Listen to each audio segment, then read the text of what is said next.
ရကီလို့ခေါ်တဲ့ခွေးလေးတစ်ကောင်ကအမျိုးသမီးအတွင်းကဘောင်းမီတစ်ထည်ကိုပါဇက်နဲ့ကိုက်ပြီးရုတ်တရက်ထွက်လာပါတယ်။အမျိုးသားရဲ့ရည်စားကဒီအဖြစ်အပျက်ကိုမြင်တော့အရန်စိတ်ဆိုးပြီးလမ်းခွဲလိုက်ပါတယ်။အမျိုးသားကဒီလိုလမ်းခွဲတာခွေးချောင်းလိုအပြစ်တင်ပြီးရကီကိုကျေးလက်ဒေတာကိုခေါ်ထုတ်သွားပါတယ်။သူကရကီရဲ့အကြိုက်ဆုံးဘောလုံးကိုအဝေးဆုံးပစ်လိုက်ပြီး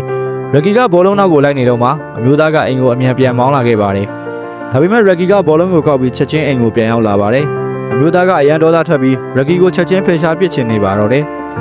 ဒါကြောင့်သူကပိုပြီးလူသူဝေးတဲ့နေရာကိုမောင်းသွားပါတယ်။ဒါပေမဲ့ရကီကဘောလုံးကိုနောက်တစ်ခါကောက်ပြီးအိမ်ကိုပြန်တယ်လာပြန်ပါတယ်။သူဘောလုံးကိုဘယ်နှခါပြစ်ရကီကအမြဲပြန်ယူလာပါတယ်။ရကီကတော့သူသခင်က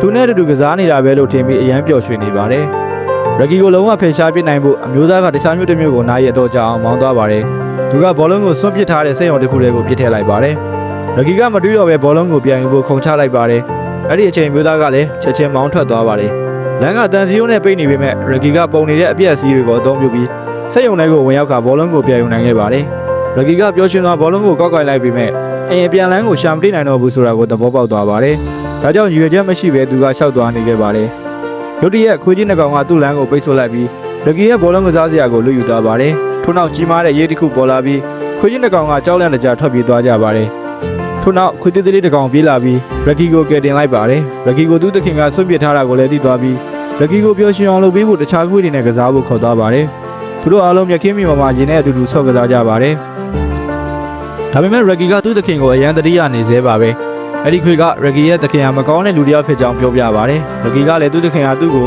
ဘယ်တော့မှအမှန်တကယ်မချစ်ခဲ့ဘူးဆိုတာကိုသိရှိသွားပါတယ်။ဒါကြောင့်သူ့သခင်စီကိုလက်စားချေဖို့ပြန်သွားဖို့ဆုံးဖြတ်လိုက်ပါတယ်။ခွေးလေးတွေကရကီကိုကူညီဖို့ဆုံးဖြတ်လိုက်ကြပြီးခွေးတွေရဲ့လက်စားချေရေးမဟာမိတ်အဖွဲ့ကိုဖွဲ့စည်းလိုက်ပါတယ်။ရကီကအဲ့ဒီဟောင်းတန်းနေတဲ့အိမ်ကိုပြန်ရောက်လာပြီးမဲ့အမျိုးသားကတော့အိမ်မှာမရှိပါဘူး။သူကဘောလုံးကစားစရာကိုနောက်ဖေးချန်ထဲမှာမြုပ်နှံပြီးထွက်သွားဖို့ပြင်ဆင်ပါတယ်။အဲ့ဒီအချိန်မှာပဲအမျိုးသားကပြန်ရောက်လာပါတယ်။ရကီကသူ့ကိုဒေါသတကြီးဟောင်ပြီး